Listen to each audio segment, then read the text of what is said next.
Hello everyone. आज मैं आपके साथ बात करने वाला हूँ इन्वेस्टमेंट प्रोसेस के बारे में, जहाँ मैं आपको 5 स्टेप्स के बारे में बताऊँगा जिसको आपने ज़रूर ध्यान में रखना है जब भी आपने अपना पैसा मार्केट में इन्वेस्ट करना है। इस वीडियो को आगे बढ़ाने से पहले मैं सबसे रिक्वेस्ट करूँगा कि मेरे चैनल को सब्सक्राइब जरूर कर लें और बेल आइकन प्रेस करें ताकि जब भी मैं कोई नया वीडियो अपलोड करूँ तो आपको उसकी नोटिफिकेशन जरूर मिल जाए। जब हम बात करते हैं इन्वेस्टमेंट प्रोसेस के बारे में तो उसके जो 5 स्टेप हैं वो ये हैं। सबसे पहले हम बनाते हैं इन्वेस्टमेंट पॉलिसी, फिर हम बात करते हैं एनालिसिस की, फिर हम सिक्योरिटीज़ का वैल्यूएशन करते हैं, फिर हम पोर्टफोलियो को फॉर्मुलेट करते हैं और फिर हम लास्ट में उसको इवेल्युएट करते हैं। तो आइए वन बाय वन हम इस प्रोसेस के बारे में बात करते हैं। सबसे पहले हमें इन्वेस्टमेंट पॉलिसी फ्रेम करनी चाहिए। इन्वेस्टमेंट पॉलिसी के अंडर एज एन इन्वेस्टर आपको 6 क्वेश्चंस का जवाब अपने आप से ज़रूर पूछना चाहिए। वो क्या है? सबसे पहले आपको पूछना चाहिए कि source of fund, where investable funds are coming from. जो पैसा आप मार्केट में लगा रहे हो पैसा कहाँ से आ रहा है? यहाँ पर 2 सोर्सेज हो सकते हैं, या तो खुद का पैसा होगा या फिर आप क्या करोगे, पैसा उधार पे लोगे और फिर उसको मार्केट में इन्वेस्ट करोगे। मेरी पर्सनल सलाह आपको यही रहेगी कि अगर आप अपना पैसा मार्केट में इन्वेस्ट कर रहे हो तो अपना खुद का स्पेयर मनी ही मार्केट के अंदर यूज़ करें, ताकि कल को अगर वो पैसा मार्केट में डूब भी जाए तो उसका आपके लाइफस्टाइल पे कोई इम्पैक्ट ना पड़े। बट स्टिल अगर आप पैसा उधार पे लेकर मार्केट के अंदर इन्वेस्ट कर रहे हो तो आपको ध्यान रखना चाहिए कि जो पैसा उधार पे लिया है वो फ्री ऑफ कॉस्ट नहीं है, आपको उस पर इंटरेस्ट देना पड़ता है। तो आप जो भी फाइनेंशियल इंस्ट्रूमेंट खरीद रहे हैं उस उधार लिए पैसे से उस पे जो इनकम है वो रेट ऑफ इंटरेस्ट जो आप पे कर रहे हो उससे ज़्यादा होगी, तभी आप इनकम जनरेट कर पाओगे, अदरवाइज आपको लॉस होगा। एग्जाम्पल के तौर पे अगर आपने क्रेडिट पे 10% रेट ऑफ इंटरेस्ट पे कर रहे हो और आपने जिस फाइनेंशियल इंस्ट्रूमेंट में वो पैसा लगाया है वहाँ से आपको 8% की इनकम आ रही है, तो आपको प्रॉफिट नहीं हो रहा, आपको 2% का लॉस हो रहा है। तो आपको खास तौर पे ध्यान रखना चाहिए कि कौन सा इंस्ट्रूमेंट कितनी इनकम आपको जनरेट करके दे रहा है और जो पैसा आपने लगाया है उसकी खुद की कॉस्ट कितनी है। दूसरा क्वेश्चन हमारे पास क्या है कि ऑब्जेक्टिव। अब एज एन इन्वेस्टर आपके पास 3 ऑब्जेक्टिव हो सकते हैं, सेफ्टी, इनकम और ग्रोथ। अब कुछ इन्वेस्टर तीनों ऑब्जेक्टिव को अकम्प्लिश करने की कोशिश करते हैं और वो क्या करते हैं, जो टोटल उनके इन्वेस्टेबल फंड्स होते हैं वो उसको डिफरेंट डिफरेंट फाइनेंशियल इंस्ट्रूमेंट्स के अंदर डिवाइड कर देते हैं। वो कुछ ऐसी सिक्योरिटीज़ खरीदते हैं जहाँ रिस्क का लेवल कम होता है, और क्योंकि रिस्क का लेवल कम होता है तो इनकम भी क्या होगी, कम होगी। वो कुछ ऐसे इंस्ट्रूमेंट्स भी चूज़ करते हैं जहाँ से उनको रेगुलर इनकम मिलती रहे, और कुछ वो ऐसे इंस्ट्रूमेंट्स खरीदते हैं जहाँ पर कैपिटल एप्रिसिएशन क्या हो, ज़्यादा हो, और अगर कैपिटल एप्रिसिएशन ज़्यादा होगा तो रिस्क का लेवल भी क्या होगा, ज़्यादा होगा। तो अब आपको अपने आप से क्वेश्चन पूछना है कि आपके ऑब्जेक्टिव क्या हैं। क्या आप तीनों ऑब्जेक्टिव को एक साथ लेके चलना चाहते हो या तीनों में से किसी एक को आप चूज़ करना चाहते हो? अगर हम बात करते हैं सेफ्टी के बारे में तो सबसे पहले तो हमें ध्यान रखना चाहिए कि in the world of investment कुछ भी सेफ़ नहीं है। अगर सब कुछ सेफ़ होता तो आपको इनकम जनरेट होती ही क्यों? इन्वेस्टमेंट में आपको इनकम होती ही इसलिए है क्योंकि आप रिस्क उठाते हो, और रिस्क उठाने के कारण आपको कंपनसेशन के तौर पे ही आपको इनकम दी जाती है, जिसको हम रिटर्न ऑन इन्वेस्टमेंट के नाम से बुलाते हैं। लेकिन फिर भी अगर हम कई सारे फाइनेंशियल इंस्ट्रूमेंट्स की बात करें तो रिलेटिवली अगर हम उनको कंपेयर करें तो रिलेटिवली कुछ सिक्योरिटीज़ ऐसी हैं जो ज़्यादा सेफ होती हैं। फॉर एग्जांपल अगर आप गवर्नमेंट सिक्योरिटीज़ लेते हो सच एज ट्रेजरी बिल्स, ये सरकार इशू करती है और सरकार के पैसे लेके भाग जाने की पॉसिबिलिटी काफ़ी कम होती है, तो हम कह सकते हैं कि रिलेटिवली सेफ़ है। और अगर आप शेयर मार्केट के अंदर अपना पैसा लगाना चाहते हो तो आप अपने पैसे को सेफ रखने के लिए क्या कर सकते हैं, आप ब्लू चिप कंपनी को खरीदिए। ब्लू चिप कंपनी का मतलब होता है वो कंपनी जो फंडामेंटली स्ट्रांग होती है, जिनकी बैलेंस शीट काफ़ी अच्छी होती है, जिनके प्रॉफिट एंड लॉस अकाउंट की स्टेटमेंट काफ़ी अच्छी होती है। अगर आप ऐसी कंपनीज में अपना पैसा लगाएंगे तो आपके पैसे के डूबने की पॉसिबिलिटी काफ़ी कम रहेगी। रेगुलर इनकम, देखिए अब आपको ये ध्यान में रखना चाहिए कि जो रेगुलर इनकम और सेफ्टी दोनों में इन्वर्स रिलेशन है। अगर आप इनकम की तरफ भागोगे तो आपको सेफ्टी से क्या करना होगा, कॉम्प्रोमाइज़ करना होगा। तो कोशिश ये करें कि सेफ्टी और इनकम दोनों में क्या करें, बैलेंस मेंटेन करने की कोशिश करें। कैपिटल ग्रोथ, अब कैपिटल ग्रोथ किस तरह से होगी कि आप कम दाम पे कोई एसेट खरीदोगे और उसको क्या करोगे, ज़्यादा दाम पे मार्केट के अंदर क्या करोगे, बेच दोगे। तो ये कुछ पॉलिसीज़ आपको दिमाग में रखनी ज़रूरी हैं। और last and the most important is liquidity. अब लिक्विडिटी के अंदर आपको ध्यान रखना है कि जो भी फाइनेंशियल इंस्ट्रूमेंट आप मार्केट में खरीद रहे हो, फ्यूचर में अगर आपको इंस्टेंट पैसे की रिक्वायरमेंट आए तो आप उसको मार्केट के अंदर इजीली सेल कर पाओ। ऐसा ना हो कि आपने कोई इन्वेस्टमेंट ले ली, आप उसको बेच नहीं पाए तो आपका सारा का सारा पैसा वहीं पर ही लॉक हो जाएगा, वहीं पर ही फंस जाएगा।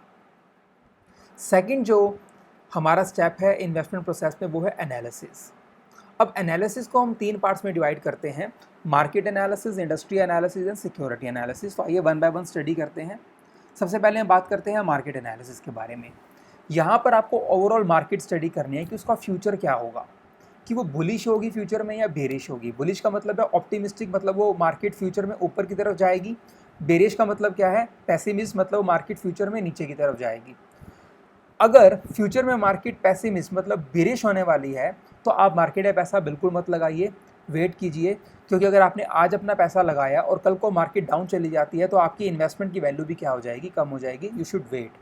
लेकिन अगर फ्यूचर में आपको लगता है कि मार्केट बुलिश रहेगी, ऑप्टिमिस्ट हो रहेंगे लोग, तो आपको अपना पैसा लगाना चाहिए। इससे क्या होगा, आज अपना जो आप पैसा लगाएंगे और कल को अगर मार्केट अप चली जाती है तो आपकी इन्वेस्टमेंट की वैल्यू भी इंक्रीज हो जाएगी और आपको क्या होगा, प्रॉफिट होगा। तो बड़ा ध्यान रखिए, मार्केट पैटर्न को ध्यान से स्टडी कीजिए। इसको स्टडी करने के लिए आपको क्या करना चाहिए, ओवरऑल कंट्री की कंडीशन देखनी चाहिए, कंट्री का पॉलिटिकल एनवायरनमेंट देखना चाहिए, कंपनीज़ की इनकम देखनी चाहिए और लोगों की, आम पब्लिक की इनकम को भी ध्यान में रखना चाहिए। और आज जो करंट सिनेरियो चल रहा है, हमें वर्ल्ड इकोनॉमी को भी ध्यान में रखना चाहिए, क्योंकि आजकल जितने भी बिजनेस हाउसेज हैं वो एक ग्लोबल विलेज की तरह काम कर रहे हैं। अगर एक कंट्री में कोई प्रॉब्लम क्रिएट होती है तो इसका इम्पैक्ट दूसरी कंट्री में भी देखने को मिलता है। तो हमें मार्केट एनालिसिस के अंदर ओवरऑल सभी कंट्रीज़ की इकोनॉमी को भी थोड़ा थोड़ा स्टडी जरूर करना चाहिए। फिर हम बात करते हैं इंडस्ट्री एनालिसिस के बारे में। यहाँ पर मैं क्या कहना चाहूँगा कि जब हम इंडस्ट्री के बारे में बात करते हैं तो इंडस्ट्री क्या होता है, it's a combination of firms. तो आपको देखना चाहिए कि कौन सी इंडस्ट्री ज़्यादा अट्रैक्टिव है। ऐसा हो सकता है कि मार्केट के अंदर एक इंडस्ट्री अच्छा परफॉर्म कर रही हो और दूसरी इंडस्ट्री बुरा परफॉर्म कर रही हो। तो आपके लिए बड़ा इंपॉर्टेंट है इस चीज़ को समझना। अगर हम एग्जांपल लेके चलते हैं, आज करंट सिनेरियो हमारा ये है कि हम कोरोना वायरस की सिचुएशन को फेस कर रहे हैं, लॉकडाउन चल रहा है, बिजनेस हाउसेस बंद हैं। तो अगर हम इंडस्ट्रीज़ की बात करें तो ऑटो सेक्टर की बात करें तो बिल्कुल डाउन चल रहा है, सेल बिल्कुल हो नहीं रही। लेकिन अगर हम फार्मास्यूटिकल की बात करें तो वो इनकम जनरेट कर रहा है, क्योंकि उनके प्रोडक्ट्स की डिमांड रिलेटिवली ज़्यादा है। तो ये जो फार्मा इंडस्ट्री है वो ज़्यादा अट्रैक्टिव है as compare to other industries. Third हमारे पास आता है सिक्योरिटी एनालिसिस, और मैं कह सकता हूँ कंपनी एनालिसिस। कंपनी एनालिसिस के अंदर आपको क्या करना चाहिए, आपको हर कंपनी की फाइनेंशियल स्टेटमेंट को स्टडी करना चाहिए, उसकी बैलेंस शीट, उसके प्रॉफिट एंड लॉस अकाउंट क्या चल रहे हैं, वो डिविडेंड कितना पे कर रहा है, उसके पास कितने रिजर्व पड़े हुए हैं और वो अपने रिजर्व को किस तरीके से यूटिलाइज़ कर रहे हैं, उनकी मैनेजमेंट कैसी है, मैनेजमेंट का विज़न कैसा है, इन सभी फैक्टर्स को कंसीडर करना चाहिए। हमारे पास थर्ड स्टेप है valuation of security. Valuation of security के अंदर हम क्या कहते हैं कि जब भी आप किसी कंपनी के शेयर खरीदते हैं तो सबसे पहले आपको चेक करना चाहिए कि वो अंडर प्राइस है, फेयरली प्राइस है या ओवर प्राइस है। अब ये कैसे पता लगता है अंडर प्राइस, फेयरली प्राइस और ओवर प्राइस, हमें उस पर्टिकुलर स्टॉक का हिस्टोरिकल प्राइस देखना चाहिए कि पास्ट में उसका प्राइस क्या रहा है। अगर मैं ये कहूँ कि एक कंपनी है और पास्ट में जो उसका मिनिमम प्राइस रहा है वो रहा है 20 रुपीज़ और उसका मैक्सिमम प्राइस रहा है 50 रुपीज़, तो मतलब अगर वो आपको सिक्योरिटी 20 से 50 रुपीज़ के बीच में मिलती है तो we will say it is a fairly price security. लेकिन अगर वही सिक्योरिटी आपको 20 रुपये से कम में मिल जाती है तो हम कहेंगे कि अंडर प्राइस है। लेकिन अगर वो 50 रुपीज़ से आपको ऊपर मिलती है तो हम क्या बोलेंगे, ओवर प्राइस। उसका रीज़न क्या है, हम ये मान के चलते हैं हिस्ट्री रिपीट्स इटसेल्फ। अगर एक पर्टिकुलर स्टॉक का प्राइस रेंज 20 से 50 रुपये का है और करंटली अगर मान लीजिए 15 रुपये की मिल रही है या मान लीजिए 20 या 22 रुपये की आपको मिल रही है, तो हम ये मान के चलेंगे क्योंकि इसका हाईएस्ट प्राइस 50 रुपीज़ रहा है तो ये नियर फ्यूचर में फिर से 50 रुपीज़ के पास चली जाएगी। तो हमें क्या करना चाहिए, जब भी कोई कंपनी में आपने पैसा इन्वेस्ट करना है तो कोशिश ये कीजिए कि वो अंडर प्राइस हो तभी खरीदें या फेयरली प्राइस हो तभी आप उसको खरीदें। ओवर प्राइस के केस के अंदर आपको उस सिक्योरिटी से दूर रहना चाहिए, उसको खरीदना अवॉइड करना चाहिए। नेक्स्ट स्टेप है पोर्टफोलियो फॉर्मेशन। पोर्टफोलियो का मतलब क्या होता है, कॉम्बिनेशन ऑफ एसेट। मतलब आपको सिर्फ एक ही जगह पे सारा पैसा इन्वेस्ट नहीं करना चाहिए, आपको अपने पैसे को अलग अलग डिवाइड कर देना चाहिए। अब ये जो पोर्टफोलियो फॉर्मेशन है वो 3 तरीके से किया जा सकता है। डेट इक्विटी, मतलब कुछ पैसा आप शेयर्स में लगाइए और कुछ पैसा आप डेट में लगाइए, मतलब कुछ पैसा आप कंपनी को उधार पे दे दो जिससे आपको इंटरेस्ट की इनकम जनरेट होगी। और दूसरा केस क्या है, थोड़ा पैसा आप कंपनी के शेयर्स में लगाओ जहाँ से आपको इनकम या तो डिविडेंड के केस में आएगी या फिर अगर प्राइस इक्विटी शेयर का फ्यूचर में बढ़ जाता है तो आपको कैपिटल एप्रिसिएशन होगा। एक तो ये तरीका है। दूसरा तरीका क्या हो सकता है, इंडस्ट्री वाइज सारा पैसा एक ही इंडस्ट्री में ना लगा के डिफरेंट इंडस्ट्री में डिवाइड कर दो। जैसे कि आपने कुछ पैसा ऑटो सेक्टर में लगा दिया, कुछ बैंकिंग में लगा दिया, कुछ आईटी सेक्टर में लगा दिया, कुछ एविएशन में लगा दिया, तो उसको फर्दर डिवाइड कर दो, ताकि अगर कल को एक इंडस्ट्री डाउन चली भी जाए तो दूसरी इंडस्ट्री के अप जाने से जो प्रॉफिट होगा वो दूसरी इंडस्ट्री के लॉस को क्या करे, कंपनसेट कर लेगा। तीसरा हमारे पास क्या है, कंपनी वाइज सारा पैसा एक कंपनी में ना लगाकर मल्टीपल कंपनी में लगाइए। एग्जाम्पल के तौर पे अगर मान लीजिए आपने आईटी कंपनी को चूज़ कर लिया और ऑटो कंपनी को चूज़ कर लिया, तो आपने इंडस्ट्री वाइज 2 इंडस्ट्री ले ली।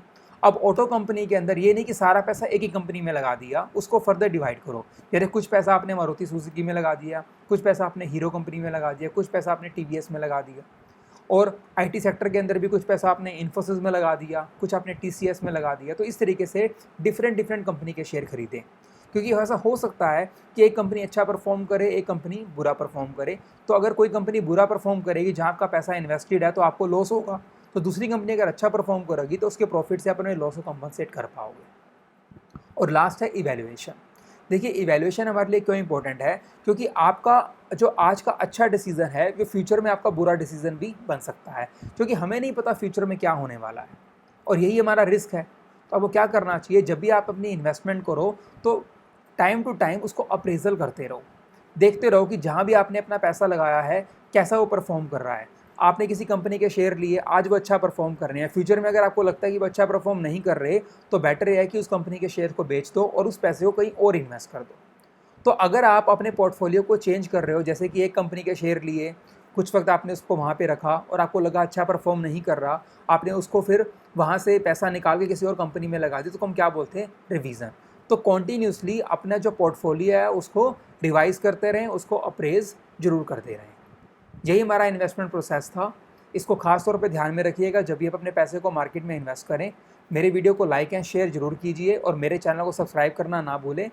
बेल द प्रेस आइकन, ताकि जब भी मैं कोई नया वीडियो अपलोड करूँ तो आपको उसकी नोटिफिकेशन जरूर मिल जाए। Thank you so much for watching my video.